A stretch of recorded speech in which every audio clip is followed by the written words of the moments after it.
Muito bem. Senhores, deixa eu girar um pouquinho o assunto por aqui, porque com o fim do prazo estipulado na medida provisória assinada pelo presidente Lula no dia 1º de janeiro, os preços da gasolina e do etanol devem aumentar neste mês de março com o fim da desoneração dos tributos sobre os combustíveis. O imposto sobre o Programa de Integração Social e a contribuição para o financiamento da Seguridade Social, a COFINS, serão cobrados novamente. A reoneração está prevista conforme a norma em vigência. O presidente Lula se reuniu com o presidente da Petrobras, Jean Paul Prats, para discutir as novas políticas de preço dos combustíveis. E aí, Piperno, a pergunta que não quer calar é: onde se encontra a tão sonhada picanha nesse momento? Ô Paulo, eu acho que a tão sonhada picanha, ela, para alguns, ela vai ter que esperar um pouco mais, e para outros eu acho que ela já começou a ser servida. Veja, nesse mês agora, nesse começo de ano, os preços do diesel caíram.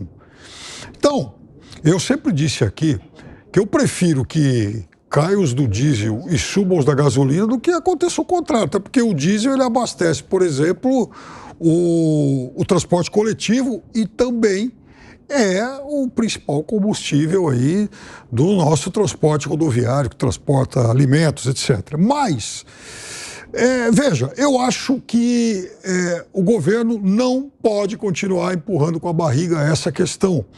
É óbvio que o preço da gasolina aumentando agora no fim do mês, e essa medida provisória, ela determina que o dia 28 de fevereiro seja o limite, a não ser que o governo renove isso. Eu acho que o governo tem que agir de forma responsável, não pode se pautar por pesquisas de opinião que certamente vão aumentar algum resíduo, vão aumentar algum nível de impopularidade do governo se de fato esse reajuste for consumado. Por quê?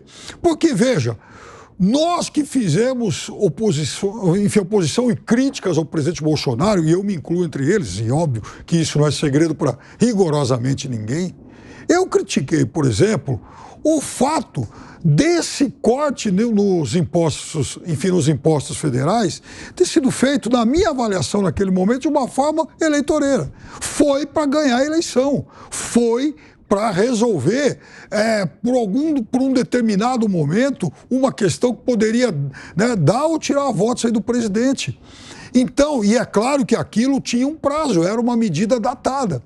Então, se lá atrás eu critiquei algo que foi feito na marra, por que eu vou agora apoiar, por exemplo, eventualmente que essa medida seja esticada para que durante algum tempo mais o governo continue surfando em algum tipo de popularidade por conta da queda dos preços? Não é assim que se faz economia.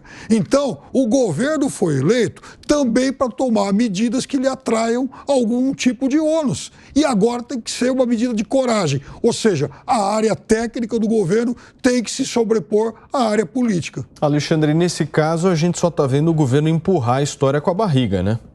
Sim, foi o primeiro embate que o Fernando Haddad perdeu quando ele bateu de frente com a chamada ala política do novo governo. Não queria, né, que os impostos subissem logo ali no começo do governo, ali em janeiro. Então se jogou para 28 de fevereiro para dar uma enrolada. Mas esse é o problema quando o Estado se mete na economia, né? Quer dizer, a gente quer menos Estado, a gente quer menos impostos. O Brasil tem uma máquina pública muito inchada, quase todo o dinheiro gasto com custeio, muito pouco investimento. Então tem uma série de problemas e é óbvio que numa queda feita por economia de despesa do Estado seria ótimo. Agora, nesse eu vou ter que concordar com o Piperno, que foi uma jogada não só eleitoreira, como maquiavélica, porque foi tirado o poder e dinheiro dos estados. Foi feito caridade com o chapéu alheio. Então você, ao mesmo tempo que você joga uma bomba relógio fiscal para o ano seguinte, você corta o dinheiro que não é seu, que não é o da União. Você corta o dinheiro dos estados,